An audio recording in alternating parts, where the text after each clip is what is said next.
الحمدللہ وحدہ والصلاة والسلام علی من لا نبی بعدہ اما بعد۔ حضرت حسین بن علی رضی اللہ تعالی عنہ نے مکہ سے کوفہ کا سفر طے کرنے کا جب ارادہ فرمایا تو حضرت عبداللہ بن عباس رضی اللہ عنہ، حضرت عبداللہ بن عمر رضی اللہ عنہ اور محمد ابن حنفیہ نے آپ کو خیر خواہانہ طور پر وہاں جانے سے منع فرمایا اور آپ کو مکمل طور پر وہاں کے خطرات سے باخبر کیا، لیکن حضرت حسین رضی اللہ تعالی عنہ نے چونکہ سفر باندھنے کا ارادہ کر لیا تھا، اس لیے آپ ان کے کہنے سے نہیں رکے۔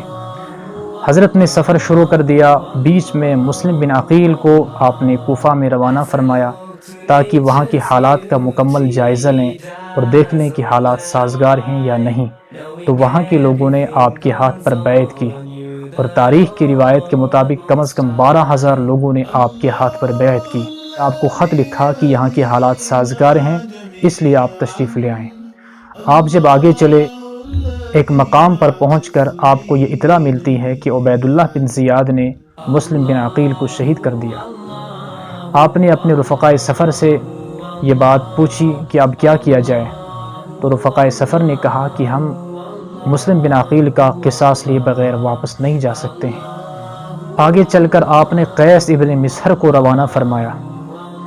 پھر جب آپ قادسیہ کے مقام سے تھوڑا سا آگے بڑھے تو دیکھا کہ ایک لشکر آ رہا ہے اور اس لشکر کا سپہ سالار حر بن یزید ہے، جس کو کوفیوں نے آپ کے ساتھ مقابلہ کرنے کے لیے بھیجا تھا۔ حر بن یزید سے جب آپ نے آنے کا ارادہ معلوم کیا تو اس نے کہا کہ ہمیں آپ کو روکنے کے لیے روانہ کیا ہے۔ تو حضرت نے فرمایا، کیا کوفیوں نے مجھے خطوط نہیں بھیجے؟ اتنے بے شمار خطوط کے ڈھیر میرے پاس اب بھی پڑے ہیں، تو یہ دغا بازی کیوں کرتے ہو؟ اس نے کہا، میں خطوط کو نہیں جانتا ہوں، میں جس چیز کا پابند ہوں میں آپ سے وہی کہہ رہا ہوں کہ آپ کا واپس جانا ہی مناسب ہے، وہاں آپ کے لیے حالات ٹھیک نہیں ہیں۔ آگے چل کر آپ کو اطلاع ملتی ہے کہ جو دوسرے ساتھی تھے قیس ابن مسہر، ان کو بھی شہید کر دیا۔ پھر یہاں سے مکمل آپ نے عزم مصمم کیا کہ کوفہ جانا ہی چاہیے۔ آپ نے یہاں سے آگے سفر طے فرمایا۔ 2 محرم الحرام سن 60 ہجری کو آپ کربلا کے میدان کے اندر پہنچ جاتے ہیں۔ وہاں آپ نے پڑاؤ ڈالا اپنے قافلے کے ساتھ۔ ایک دن کے بعد ابن سعد وہاں پہنچتا ہے، جس کو عبید اللہ بن زیاد نے آپ کا مقابلہ کرنے کے لیے بھیجا تھا کربلا کے میدان میں۔ حضرت نے جب یہ حالات دیکھے تو آپ نے فرمایا، یا تو مجھے اسلامی سرحدوں میں سے کسی سرحد کی طرف جانے دیا جائے تاکہ میں اسلام کی حفاظت کر سکوں، یا مجھے مدینہ واپس جانے دیا جائے، اور یا پھر اس معاملے میں براہ راست یزید سے بات کروں گا۔ ابن سعد نے آپ کی اس پیشکش کو تسلیم کیا اور یہ خط لکھ کر ابن زیاد کے روانے کر دیا، لیکن ابن زیاد نے جواب میں یوں کہا کہ یہ سب شرطیں ہمیں تسلیم نہیں ہیں، ایک ہی شرط ہے کہ پورے قافلے کے سمیت ہماری ماتحتی میں آ جاؤ۔ جب حضرت حسین رضی اللہ عنہ کو اس کی اطلاع ہوئی تو آپ نے پورے قافلے کو کہا کہ ہم جنگ کرتے ہیں، ہم لڑتے ہیں، ہم دشمن کے سامنے جھکنے کے لیے تیار نہیں ہیں۔ اسی میدان کے اندر کچھ ایام گزرنے کے بعد سن 10 محرم الحرام کے دن فجر کی نماز پڑھ کر آپ فارغ ہوئے۔ آپ نے اپنے قافلے کی سب بندیاں کی، اپنے سپہ سالاروں کو تیار کیا، آپ کے ساتھ جو مجاہدین تھے ان کو تیار کیا لڑنے کے لیے، اور دوسری طرف سے دشمن بھی تیار ہو گئے۔ دن بھر خون ریز لڑائی شروع ہو گئی۔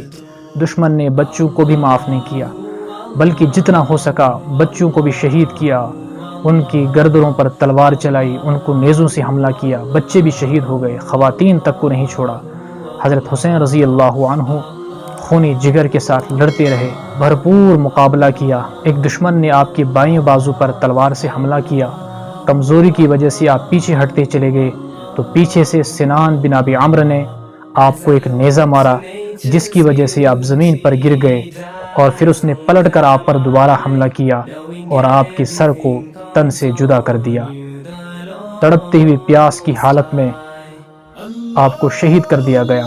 پھر دشمنوں نے آپ کے سر کو عبید اللہ بن زیاد کے دربار میں پیش کیا اور یزید کو یہ لکھ کر بھیجا کہ ہم نے بہت بڑی کامیابی حاصل کی ہے۔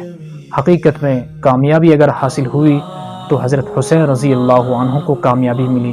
بظاہر اگر آپ پر ظلم ہوا، آپ کو اپنے خاندان کے سامنے، اپنی خواتین بچوں کے سامنے آپ کو شہید کر دیا گیا، لیکن حقیقت میں آپ اللہ کی حق کامیاب ہو گئے۔ اللہ رب العزت اس واقعے سے پوری امت مسلمہ کو عبرت حاصل کرنے کی توفیق عطا فرمائے۔